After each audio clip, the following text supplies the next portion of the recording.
Okay, today we're going to learn about domain and range on word problems. Okay, so let's go over some examples to see how we can find domain and range on word problems. So we have this example number 1, where it says the total cost in dollars to buy uniforms for the players on a football team can be found using the function g of x equals 21.50 x plus 10, where x is the number of uniforms bought. If there are at least 7 players but no more than 11 players on the football team, what is the reasonable domain and range for this situation?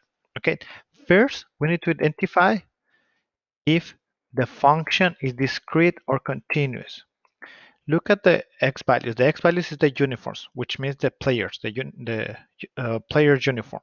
So we need to have whole numbers because we cannot say half player or half shirt or half pants. So it will be a complete uniform for a player. So it will be whole numbers 0, 1, 2, 3, 4, but we cannot break it down.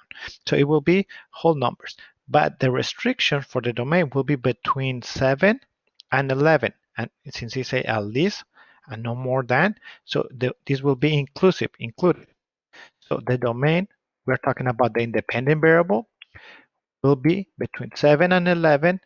It is discrete, so it will be a set of numbers, which is the set of 7, 8, 9, 10, and 11. That will be my domain. Remember when we were talking about the range, we say this one is a dependent variable. It's dependent because it will depend on the domain to be able to find the range. So we're gonna use these inputs to find the outputs or the range. Let's start. We got this table, so we got the inputs on the left. 7 is the input, and we put it on the function g of 7 to find the output or the range. Okay, so it will be 21.5 times 7 plus 10. So the output will be 160.5. And then we do the same for 8, 9, 10, and 11.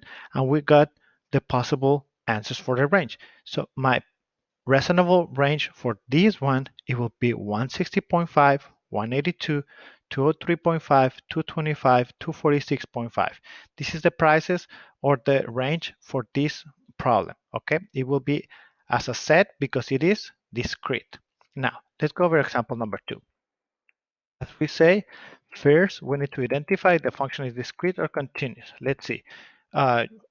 You got a job, a full-time job at the dealership, and the manager tells you that you will be getting paid $13.50 per hour.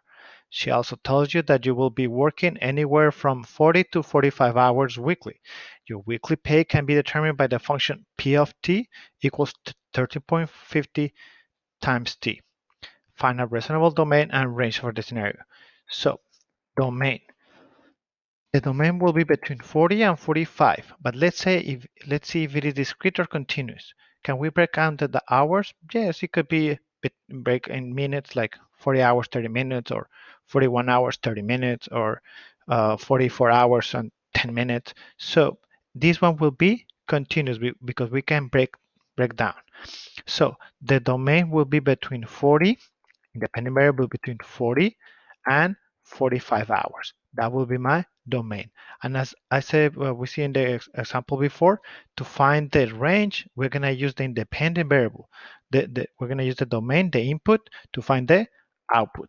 So we need to find the P of 40 because that's the lowest on the left. P of 40 is 13.5 times 40, 540. And then we need to find P of 45. P of 45 will be 13.5 times 45, 607.5. And since it's continuous, we're going to write it as an inequality. So a reasonable range for this one will be 540 less or equal to y less or equal to 607.5. So remember, find if it is discrete or continuous, and then find the domain. And with the domain, you're going to be able to find the range. Okay? Thank you.